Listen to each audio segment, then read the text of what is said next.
وأحسن منك لم ترى قط عيني. അസ്സലാമു അലൈക്കും വറഹ്മത്തുള്ളാഹി തആല വബറകാതുഹു.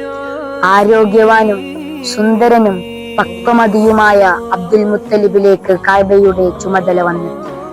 ജാഹിലിയ്യ കാല അനാചാരങ്ങളിൽപ്പെട്ട പെൺകുട്ടികളെ ജീവനോടെ കുഴിച്ചു മൂടുക, വധിക്കുക, വ്യഭിചരിക്കുക, മദ്യപിക്കുക തുടങ്ങിയ സർവ്വതും അദ്ദേഹം വെറുത്തു. മാത്രമല്ല, ജീവിതാവസാനം വരെ അദ്ദേഹം ഏകനായ സൃഷ്ടാവിൽ മാത്രം വിശ്വസിച്ചു. ബിംബാരാധനകളിൽ നിന്ന് പൂർണ്ണമായി വിട്ടുനിന്ന് ദൂരപ്രദേശങ്ങളിൽ നിന്ന് മകൻ ഹാരിസിനെയും കൂട്ടി അദ്ദേഹം വെള്ളം ശേഖരിച്ചു.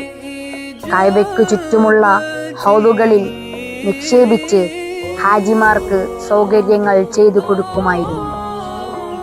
ജുർഹൂമികളുടെ കാലത്ത് നടന്ന കലാപത്തിൽ മണ്ണടിഞ്ഞു പോയ സംസം കിണറിന്റെ സ്ഥാനവും അത് കുഴിച്ചെടുക്കാനും അബ്ദുൽ മുത്തലിബിന് സ്വപ്ന ദർശനം ഉണ്ടായി. കുഴിക്കാനുള്ള ശ്രമം ആരംഭിച്ചു.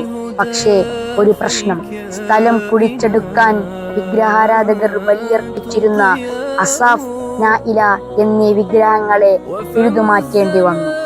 അതോടെ സ്വദേശികൾ വലിയ എതിർപ്പുമായി പ്രശ്നങ്ങളുമായി മുന്നോട്ട് വന്നു.